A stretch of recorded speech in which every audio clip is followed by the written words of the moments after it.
Boa noite, pessoal. Dando sequência às nossas aulas semanais da Residência Médica e Medicina Intensiva do Hospital Metropolitano Dr. Cédio Castro.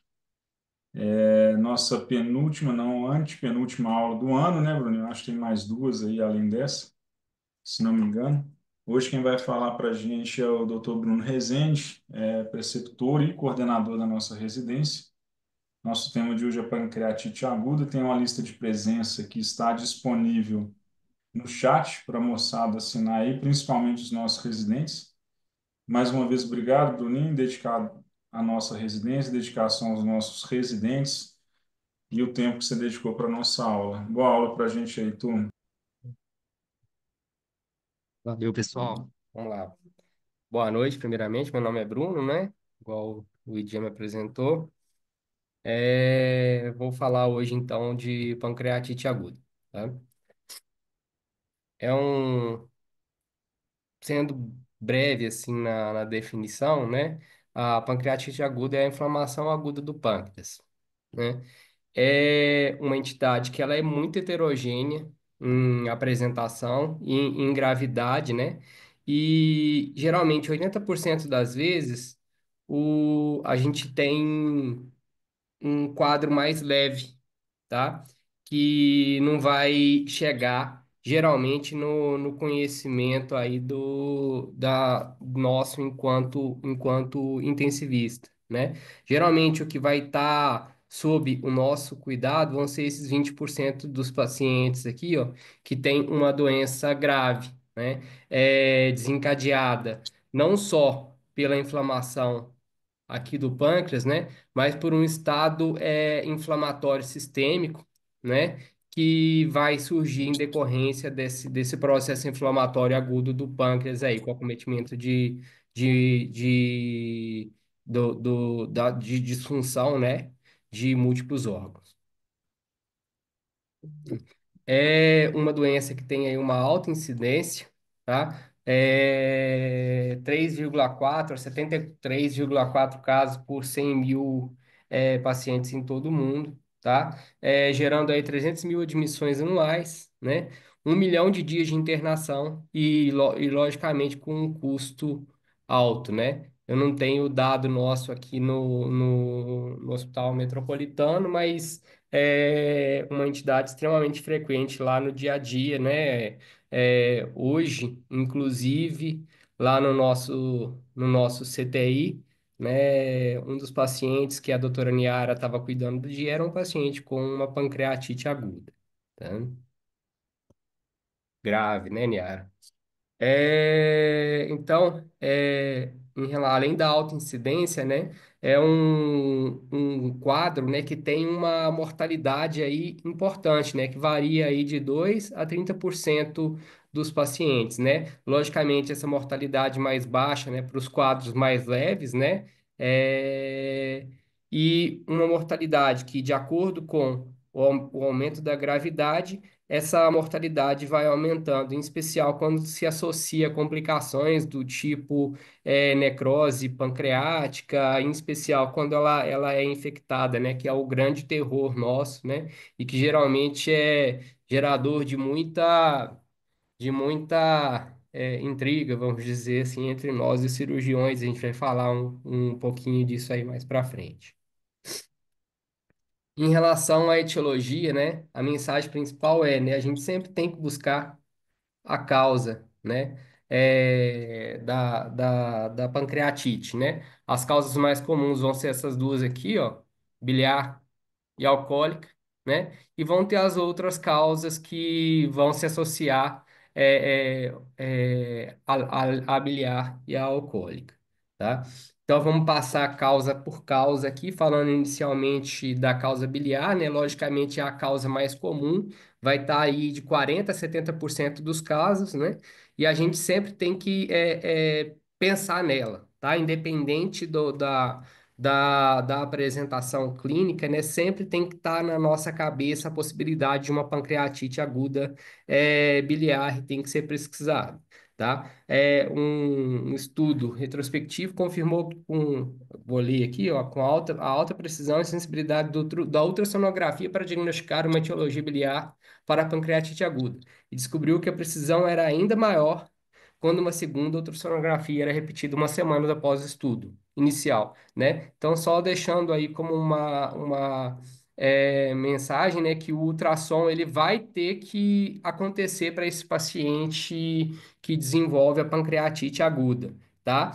E se a gente, geralmente, né, em especial no paciente que ele tem um quadro grave, né, esse paciente ele vai estar ali com o preparo geralmente inadequado, com uma grande quantidade de gás no abdômen, né? E se você tem um estudo inconclusivo, né, você tem que repetir esse ultrassom aí em um segundo momento, numa condição melhor, tá? E, logicamente, né? Se a gente identificar a causa biliar, isso aí vai significar, né, na mesma internação, uma colicistectomia na maioria das vezes, né? Em especial, porque se eu não faço isso, é certo que esse paciente vai ter uma recorrência e ele vai estar em risco especial aí, de uma sepse biliar, né? Lembrando que esse cálculo aqui, ó, na figura, ele vai obstruir, né, o caminho aqui da bile, né, e pode gerar um acúmulo de pus nas vias biliares sob alta pressão, aí gerando colangite, que vai ser, que é geralmente algo catastrófico para os nossos pacientes. A segunda causa mais comum, né, é a causa alcoólica, tá? De 25 a 35% das vezes, tá? O espectro de gravidade, quando a gente fala de pancreatite aguda alcoólica, é um espectro maior, tá? Desde leve, né, até a ocorrência de alterações crônicas e irreversíveis aí, na anatomia do pâncreas, tá? Geralmente ela vai acontecer em pacientes que têm um consumo pesado e por longo período aí, com cerca de 50 gramas de álcool por dia, aí, geralmente por uns 5 anos de consumo, tá? E o acontecimento dela aí vai estar associado a fatores genéticos, em especial quando o paciente também é tabagista.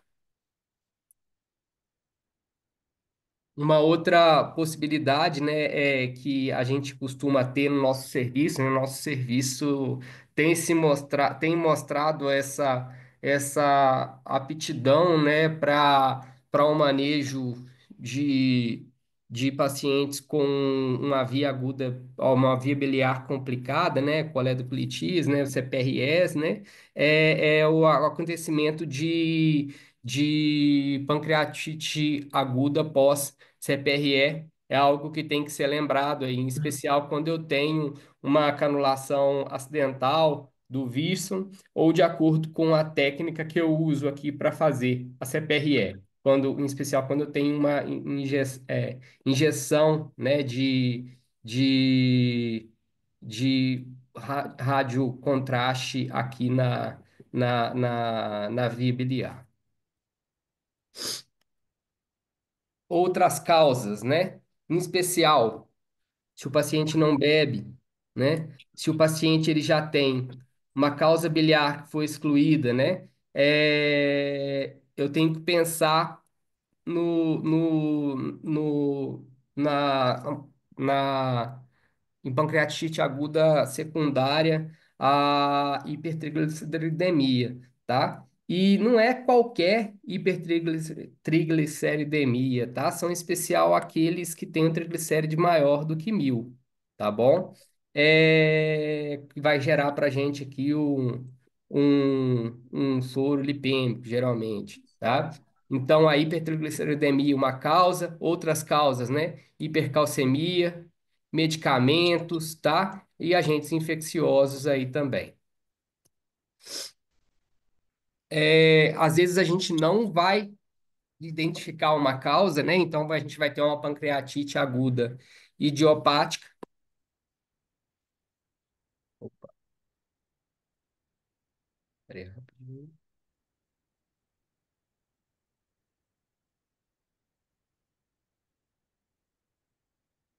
Rafaela. A gente não vai identificar uma causa, às vezes, né? E vai ter a pancreatite aguda idiopática, tá? E aí, às vezes não, né? Nessa situação, depois, né, do paciente sair do CTI, né, como pesquisa de causa, às vezes a gente tem que lançar a mão aqui da colangio-ressonância, né? Não quer dizer que esse paciente ele vai ter que fazer uma CPRE de rotina, tá? Lembrando, em especial, né, o que a gente já falou aí anteriormente, né, o risco de pancreatite aguda pós-CPRE. A recorrência da pancreatite aguda, ela é uma realidade, né? Pode acontecer aí em 20 a 29% dos pacientes, tá? Em especial se o paciente é homem, em especial se ele é tabagista, etilista, né? Ou então se a gente teve uma falha de manejo da etiologia subjacente, esse paciente está em risco de recorrência aí da pancreatite aguda, tá? Outras causas, né, que podem acontecer, em especial quando a gente se depara em um paciente agudo, ó, com pancreatite aguda idiopática, né? A gente tem que lembrar dos tumores, tá? Geralmente, se essa pancreatite ela tem um curso prolongado, se ela recorre, tá? Se a gente está lidando com pacientes maiores de 40 anos, tá? E nessa situação, a propedêutica ela vai ser pela CPRE ou então aqui pela ultrassonografia endoscópica, tá? Para pesquisa aí de algum tumor que seja o desencadeador aí da pancreatite aguda, tá? Então, falamos das etiologias, agora a gente vai começar a falar de maneira um pouco mais profunda aí do diagnóstico dessa condição, tá?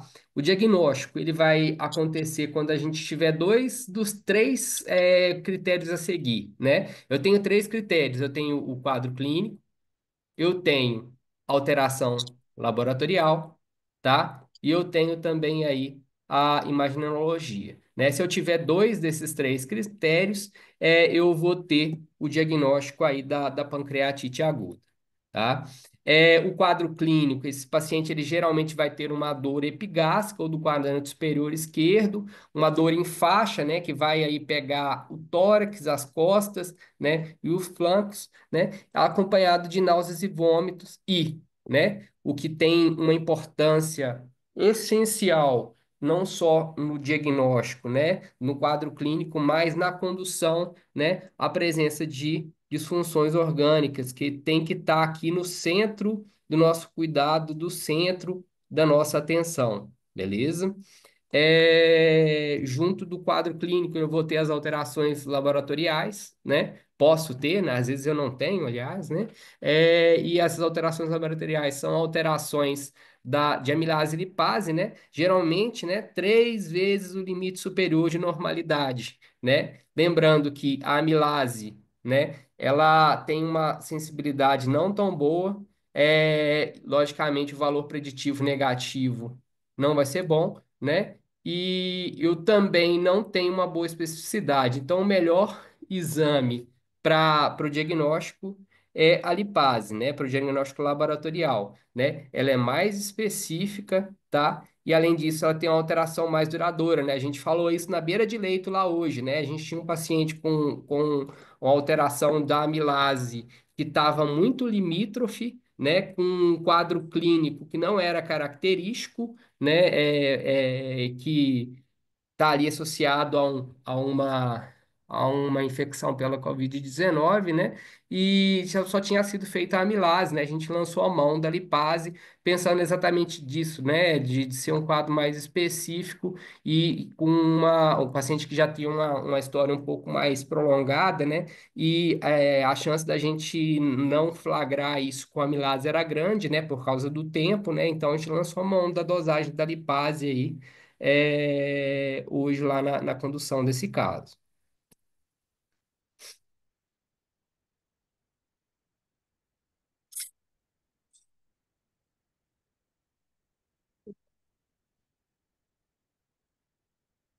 né?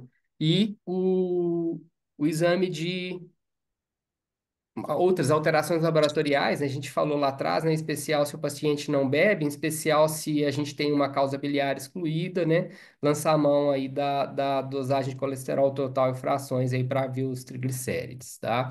E exame de imagem, por fim, né, o terceiro critério, né? Todo paciente deve ser avaliado quanto à doença biliar, né? Então a gente tem que lançar a mão do ultrassom de abdômen, né? A ultrassonografia de abdômen superior, né? E lembrar, né, como eu disse anteriormente, da possibilidade de repetição do exame quando esse exame é inconclusivo e a gente está diante de um preparo não tão bom aí. É, uma coisa que é extremamente importante, né? Nem todo paciente precisa de fazer tomografia, tá? Geralmente a gente não tem que lançar a mão dessa tomografia logo de cara na condução do paciente com pancreatite aguda grave, né? Mas, como eu disse, né, anteriormente, né? O paciente que vai vir para a gente é o paciente que complica, né? Então, para a gente, quando vem para o CTI, provavelmente esse paciente ele vai ter uma não melhora ou ele vai estar em complicação aí em 48 a 72 horas, que é a indicação aí da realização da tomografia, tá? A TC com contraste ela é mais tem uma especificidade boa, 90% de especificidade e também uma sensibilidade boa aí para condução, tá? Mas geralmente a gente vai estar diante de um paciente que está evoluindo com uma insuficiência renal aguda, né? Ou que pode ter uma disfunção renal aguda, uma doença renal crônica agudizada pelo contexto, né? O que vai dificultar aí a nossa propedêutica de imagem. É, importante, né? Já disse anteriormente, né? Pensando em especial no câncer, né? Quando eu tenho uma pancreatite aguda idiopática, né? Se tem maior que 40 anos, eu tenho que pensar na possibilidade do CA de cabeça de pâncreas, né? E na sequência da internação, eu vou ter que pensar ou na colangiorressonância, tá? Ou na ultrassonografia endoscópica. Pensando aqui, eu acho que lá atrás eu falei CPRE, na realidade não é CPRE, tá? É colangiorressonância, tá, gente? Desculpe aqui o equívoco, tá? E se tem 2 episódios aí de pancreatite aguda, esse paciente ele vai geralmente ser submetido a uma CVL, ainda que a gente não tenha um diagnóstico claro aí da doença biliar, litíase biliar, né? É, então, sem colangite, né? Eu vou aguardar pelo menos 24 horas para. Ó, desculpa. Eu vou aguardar pelo menos 72 horas aí para a realização do exame de imagem, né? Da CPRE aqui em específico, né? Já se eu estou falando de um paciente que tem colangite, né?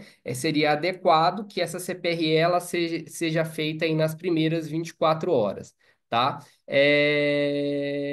Em especial, né, a CPRE, né, eu esqueci de colocar aqui no meu slide, né, ela vai ser lançada à mão no paciente que tem suspeita de coledoclitias, né, sem colangite ou icterícia.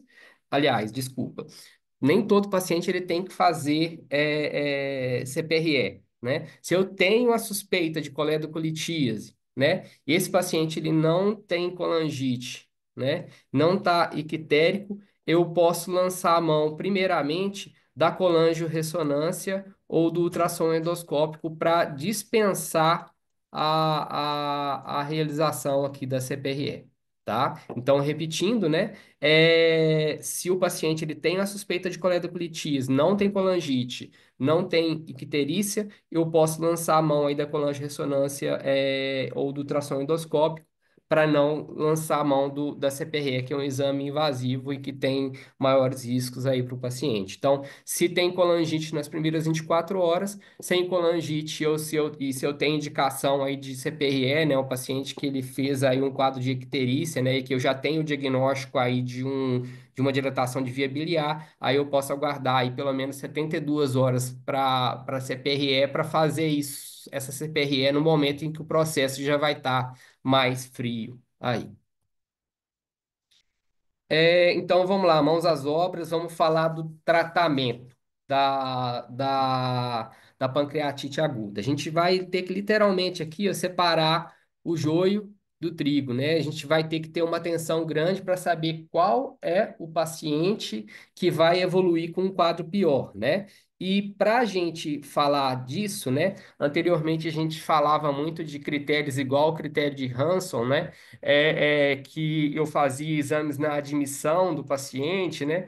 E que eu ia fazer depois de 48 horas, repetir alguns exames para ter um diagnóstico aí da gravidade da situação, né? O que é o problema disso, né?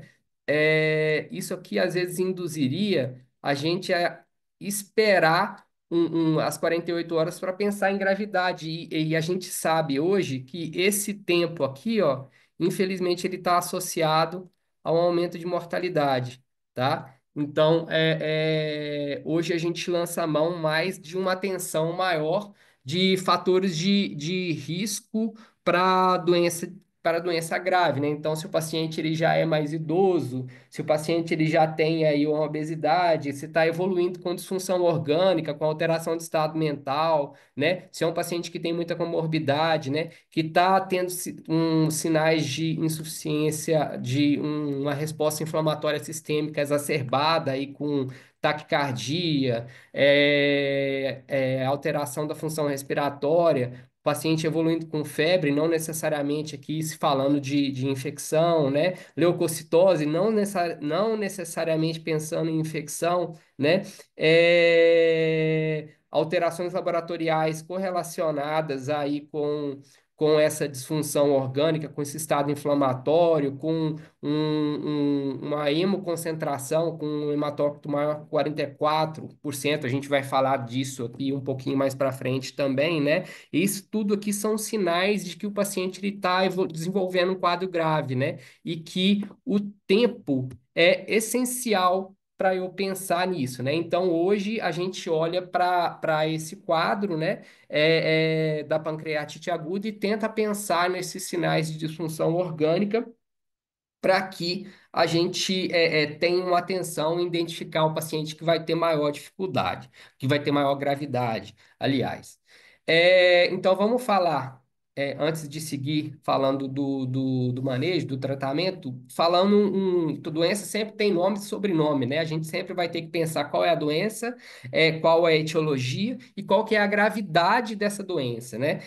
Então, a gente vai falar dessa gravidade da pancreatite aguda agora, né? Juntando essas disfunções orgânicas, né? Se o paciente ele já tem disfunção orgânica aí nas primeiras 24 horas, né? Se segue nas 48 horas, né? E além das 48 horas, né? E esse paciente ele está maior dependente de cuidado ao longo desse tempo, eu vou estar diante de um paciente que tem uma pancreatite aguda grave, tá? Então, repetindo, se esse paciente ele tem disfunção orgânica que começa nas primeiras 24 horas, né, ou que vai aparecer disfunção orgânica nas primeiras 48 horas ou após as 48 horas, eu tenho um paciente com pancreatite aguda grave, tá? Já, se esse paciente ele tem essas disfunções orgânicas nas primeiras 24 a 48 horas, mas depois de 48 horas, ele começa a evoluir com um estado de melhora, né, eu consigo reverter essa situação, eu vou estar diante de um paciente com uma pancreatite aguda moderadamente grave, né? A pancreatite aguda moderadamente grave, ela também pode ser classificada quando o paciente às vezes não tem essas disfunções orgânicas de maneira importante, mas ele tem alterações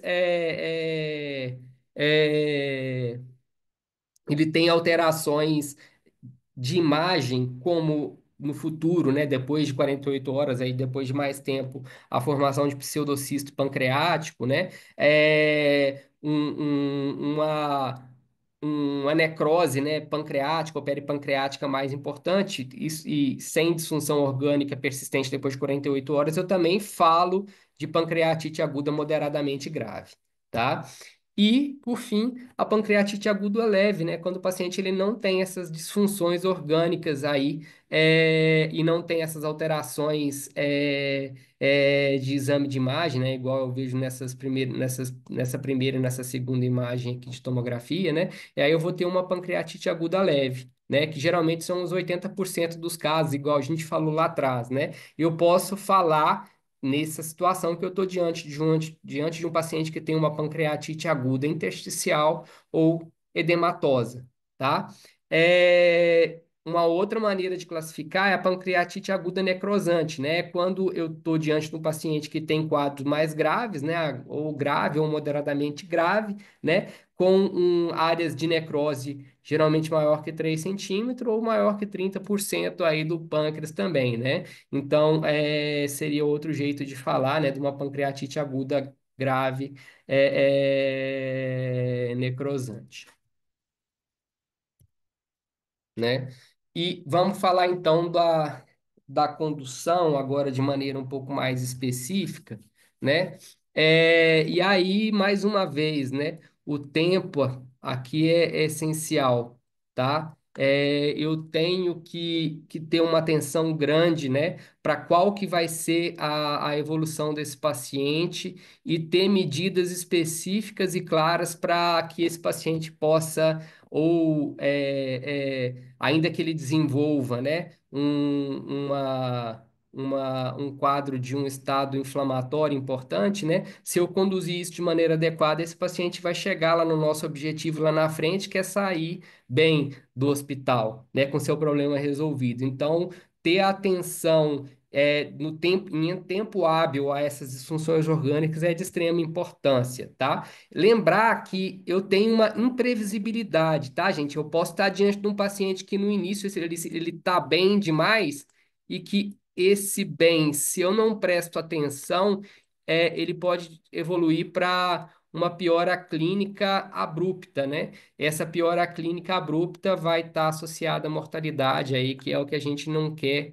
aí de maneira nenhuma, né? Então, atenção demais à disfunção orgânica ao longo da condução aí do meu paciente, tá? Falando de tratamento, então, o cerne é o manejo volêmico, tá? A gente vai falar de maneira muito prolongada, que não prolongada, mas de maneira mais intensa aí dessa necessidade de um manejo volêmico cuidadoso para esse paciente, tá? Esse paciente ele vai desenvolver uma disfunção endotelial importante, o glicocálix vai estar todo doente aqui, e esse paciente ele vai ter uma cascata inflamatória importante e vai estar perdendo líquido para o terceiro espaço com força aqui, tá? Então eu vou ter, além disso, né, o paciente ele vai estar ali, às vezes, muitas vezes, vomitando, com dificuldade de ingerir, e eu vou estar diante de um paciente com uma hipovolemia multifatorial, tá? E essa situação que é grave, ela pode ficar pior, né? Então, ter muita atenção para hipovolemia. Isso aqui é o cerne do tratamento, em especial nas primeiras 24 horas, tá? Ter muita atenção para isso. É, esse, essa resposta inflamatória do pâncreas, aí, né, que vai ser a causa raiz, né, de toda a situação, né, vai fazer com que eu tenha perda, né, de fluidos do intravascular pro terceiro espaço, né, vai fazer com que eu comece a ter alterações como hipovolemia, né, perda da água do intravascular, então isso vai estar representado ali pelo aumento do meu hematócrito, tá?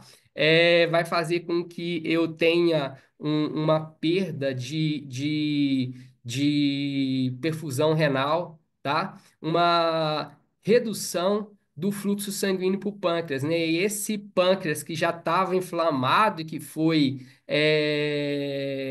a raiz, né, do problema, ele vai ser agredido agora pelo que ele criou, pelo que ele criou, né? Eu vou começar a ter alterações isquêmicas por causa dessa má perfusão. Então, a minha abordagem agressiva aí para essa estado inflamatório, para esse estado de má perfusão, com a fluidoterapia, ela é essencial para que isso aqui não aconteça, ó, que esse paciente não piore ainda mais é, a lesão pancreática e acabe retroalimentando aí a doença, tá? Então, o manejo da hipovolemia é essencial, né? Esse paciente, mais uma vez, né, ele pode ter vomitado, tá com náusea, né? Lembrar, ele vai ter perda insensível também a mais ali, né? Dor, febre, taquipneia, né? Ele vai ter perda aí para o terceiro espaço, tá? Você vai ter que responder aquela famosa pergunta, né? Por que que a mão dele está inchada, né? Ainda que esteja tão grave, né? Isso gosto sempre de dizer que a gente tem que responder mesmo, né? O familiar não tem obrigação nenhuma de saber que isso é normal, né? É normal para gente, para eles não. E é o que assusta eles, né? É, vai estar cheio de líquido aqui no pro terceiro espaço também aqui, uma resposta inflamatória aí com derrame pleural, é muito comum, né, nessa situação, cheio de água aí no interstício pulmonar, né? O glicocális todo doente, igual eu disse, né? Então, eu tenho que tratar de maneira adequada essa hipovolemia. Estou sendo repetitivo aqui porque tem que ser repetitivo mesmo, né? A gente tem que repetir essa busca aí pelo quadro de hipovolemia para tratar o paciente de maneira adequada e tentar reduzir a gravidade do nosso paciente, ou pelo menos não permitir que essa hipovolemia persistente aí, ela não retroalimente o processo, beleza? Então, mais uma vez, né? Atenção à hipovolemia, né? Essa alteração que eu vou ver aqui na hora que eu estou lá na beira do leito, ela não pode acontecer nenhuma, porque se está acontecendo no leito que eu enxergo aqui, imagina lá onde eu já tenho lesão, né? Então, tratar, né? E vou aproveitar para falar que o fluido de interesse aqui para tratar é o Ringer lactato, tá? No tempo ideal, tá? Às vezes a gente tem um pouco de dúvida, né, de qual que seria o melhor cristalóide para tratar, né? Mas nessa situação que está no guideline é o Ringer lactato aí, né? Pelo menos no do Colégio Americano de Gastroenterologia, tá? Se falava, né, num primeiro momento de uma abordagem muito agressiva, né, 20 ml por quilo de bolos, depois 3 ml por quilo, 3 ml por hora, né, por quilo por hora, por 48 horas, né, isso foi testado contra, atualmente, né, uma ressuscitação mais moderada, tá? Mais guiada, né? Que faria aí um bolus inicial de 10 ml por quilo, e depois deixaria 1 ml por 1,5 ml por quilo por hora por 48 horas, né? Aí não teve diferença do desfecho, e essa abordagem mais agressiva aqui, ela acaba que foi mais associada à sobrecarga volêmica, né? Então tem que ser agressivo, mas não tão agressivo. A gente sabe, né, que os malefícios de uma hipervolemia, né, um balanço hídrico muito positivo, também tem os seus fatores negativos, né? Então, tem que ser agressivo, mas não tão agressivo, né? E eu achei essa fala aqui, né, que o é quase que uma alquimia, né? Esse manejo da volemia no paciente que tem uma pancreatite aguda grave, né? Então, basicamente, o que a gente vai ter que olhar, né, é ter a atenção para o manejo dessas disfunções orgânicas aí desse paciente, né? Esse paciente ele vai estar diante de uma cascata inflamatória importante, né, que vai gerar mudanças no sistema circulatório, mudanças no sistema renal, mudanças no sistema cardiovascular, alteração da função respiratória, né? Isso tudo em consequência dessa disfunção endotelial e dessa cascata inflamatória aí, né? Então, mais uma vez, atenção para o manejo volêmico, tá? Outra vez falo, né, o Ringer lactato como o fluido de escolha, né? No tempo ideal, com cuidado, né? Para essa abordagem, né? O cuidado é reavaliação frequente aqui na beira do leito, né? Tá ali, a gente tem lá no hospital, né? O ultrassom, dois ultrassons disponíveis aí para cada leito aí de terapia, para cada andar de terapia intensiva, né? Então, lançar a mão, né? Avaliar se esse paciente ele ainda tem sinal de fluido responsividade, né? E também se o tanque aí não está cheio demais, né? Então, ter um cuidado, né, de reavaliação para que esse paciente ele não esteja nem hipovolêmico nem hipervolêmico, que ele esteja euvolêmico ao longo pelo menos dessas 24, 48 horas iniciais do processo, tá? E mais uma vez, atenção, tempo, tá? O tempo aqui ele é essencial para que a gente desenvolva, trate esse paciente bem.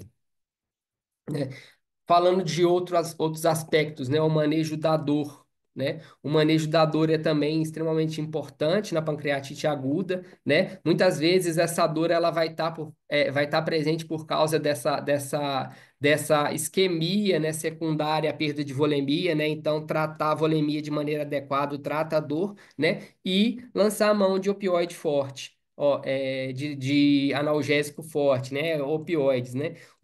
Aquilo que se falava anteriormente, né, de que a morfina teria uma ação lá no esfíncter de Oddi, que pioraria a situação, isso não caiu por terra, isso não é uma verdade, mas não, tá? Eu tenho que tratar bem da dor desse paciente aí. Em relação ao manejo da dieta, né? Antes, né? Uma das bases do tratamento, né? Anteriormente, aí quando o Luigi fez a residência dele, ó, há uns 30 anos atrás, mais ou menos, ele deixava lá o doente de jejum ao longo de muito tempo, né? Isso hoje é outra coisa que mudou, né? A gente hoje alimenta precocemente esses pacientes. A gente sabe que isso reduz o risco de eventos adversos para esse paciente, né? Para pacientes, em especial quando tem pancreatite leve a moderada, né? E pode reduzir o tempo de internação hospitalar, em especial quando eu tenho uma alimentação precoce aí desse paciente. Tá? Esse paciente, quando é alimentado de maneira precoce, eu mantenho a integridade do trato gastrointestinal dele, diminui a translocação bacteriana, então é menos efeitos. A princípio, eu reduzo o risco de infecção para esse paciente, tá? Então, hoje, alimentação precoce, né? Para o paciente que tem pancreatite aguda leve a moderada, né? Geralmente eu vou lançar a mão aí da via oral nas primeiras 24 horas, né? O paciente grave, isso aqui às vezes ele não vai dar conta, né? E aí eu vou ter que lançar a mão da via interal em até 5 dias, mas em especial logo após as primeiras 24 a 48 horas eu tenho que ter lançado mão já da via interal, tá? A sonda nasentérica, seja em posição nasogástrica, né? Isso daqui é preferível em relação à posição, vamos dizer assim, entérica em si, porque aí a gente vai depender aqui de um procedimento invasivo, né, para colocar. E isso daqui, a princípio, não piora o prognóstico do paciente, né? Mas às vezes o paciente não vai dar conta e vai ter que ser mesmo a sonda nasentérica pós-pilórica. E, logicamente, a via enteral ela é preferível, tá?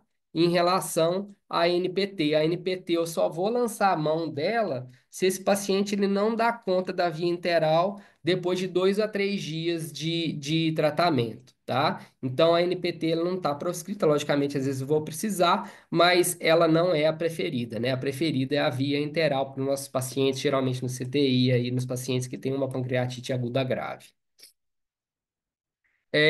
Antibiótico terapia, né? Vou me permitir a leitura aqui, tá? São trechos do guideline de agora, de 2024, do Colégio Americano de Gastroenterologia, tá? Complicações infecciosas são uma das principais causas de morbidade e mortalidade em pacientes com pancreatite aguda, incluindo colangite, infecções do trato urinário, pseudocistos infectados, abscessos, e coleções fluídicas, e necrose pancreática infectada. A CIRS, que se desenvolve no início do curso da pancreatite aguda, pode ser indistinguível da sepsis devido à febre, taquicardia, taquipneia e leucocitose. Aí, ó, Niara, ó o que aconteceu hoje com a gente, ó.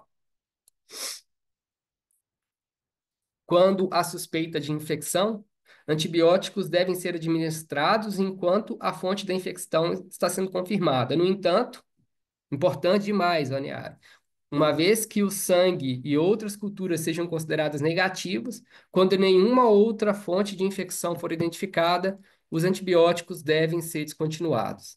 Tá? Necrose estéril. De interesse, meta-análises e estudos controlados anteriores relataram um benefício com o uso de antibiótico profilático em termos de mortalidade, infecção da necrose pancreática e infecções extrapancreáticas. No entanto, os 3 últimos trials duplos cegos controlados por placebo, 5 das 9 meta-análises publicadas após 2006 e 2 das diretrizes recentes, Sociedade Britânica de Gastroenterologia e o Colégio Americano de Gastroenterologia, não recomendam o uso de antibióticos profiláticos devido à falta de benefício nos resultados acima mencionados. Beleza? Então, eu posso lançar a mão diante de um paciente que tem a suspeita de infecção e às vezes vai ser difícil mesmo eu diferir CIRS de sepse, tá? Uma CIRS pela própria lesão pancreática ou por infecção mesmo, tá? Mas eu tendo a impressão, né, confirmada posteriormente de que eu não tenho uma infecção, eu tiro o antibiótico que eu lancei mão aí num primeiro momento, tá? Antibiótico profilático, se eu não tenho suspeita de infecção, não cabe mais, não existe mais, tá? Em relação ao tratamento da necrose infectada, né? Aqui é um quadro clássico, né? Eu tenho cheio de gás lá no meio da necrose, né? Então aqui eu vou ter infecção. Eu tenho que pensar em antibióticos que têm penetração nessa necrose, tá? Carbapenêmico, o metronidazol penetra também, né? Então tem que avaliar qual que é o meu melhor esquema de acordo com a evolução. Lembrando que tem sempre um outro caminho esperando, né? Lá atrás, se eu falei que na necrose estéril não eu não usaria antibiótico, né? Aqui eu vou precisar de antibiótico mesmo, né? E aqui que é um lugar que é de, às vezes, conflito entre nós e a equipe da cirurgia, né? Às vezes o intensivista, né, que naturalmente é um ser um pouco mais impaciente, ele pensa ali na necessidade da cirurgia, mas é sabido hoje que esse caminho aqui, ó, de cirurgia imediata, ele é um caminho perigoso demais. E a gente vai lançar a mão aqui, ó, desse caminho somente no paciente que está muito grave e muito instável, tá? Com suspeita de infecção, infecção confirmada, necrosectomia no primeiro momento. Isso daqui é um caminho perigoso de causa e de uma mortalidade elevada, tá? o ideal é que esse paciente ele tenha uma abordagem mais atrasada aí, né? Depois que o processo esteja organizado e mais frio, aí geralmente após 30 dias, tá? E de preferência usando métodos minimamente invasivos, aí a necrosectomia por via endoscópica, aí por via pela endoscopia digestiva alta, tá?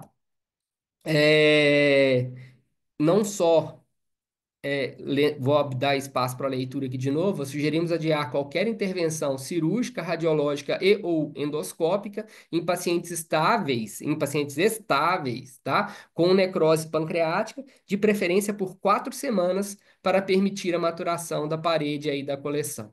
Tá? Então, é esse caminho aqui que é quando a gente está diante do paciente, é o que a gente tem que preferir, tá?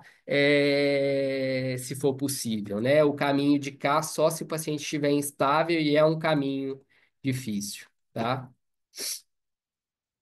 Aqui basicamente só para falar, né, de lançar a mão aqui da aspiração, tá? Não é para todo mundo, tá? É para aqueles que você tem a suspeita de infecção, para tentar guiar aí, né, colher um espécime aí para cultura e ter a antibiótico terapia guiada aí nesse contexto, tá? Lembrando que pacientes estáveis é o que a gente falou, né? Esperar 4 a 6 semanas aí para abordagem, preferir abordagens minimamente invasíveis, e aqui é o caminho perigoso que a gente falou, né? O paciente clinicamente estável, cirurgia necrosectomia imediata, a mortalidade alta nesse contexto, né?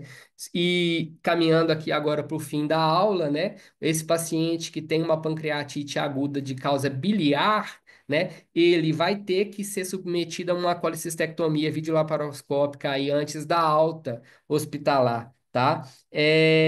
Lembrando que essa pancreatite aguda biliar, ela pode recorrer-se de acordo com a causa biliar e a recorrência pode não ser mais de uma pancreatite aguda leve, sim de uma pancreatite aguda grave, e repleta de todas essas complicações que a gente falou, beleza? Essas foram as minhas referências e vamos agora dar espaço aí para as discussões, beleza? Bom demais, Bruninho. Mais uma vez, obrigado pela dedicação. Eu vou parar a gravação agora, deixar registrado agradecimento aí na gravação, para as nossas discussões aí, 15 minutinhos de discussão.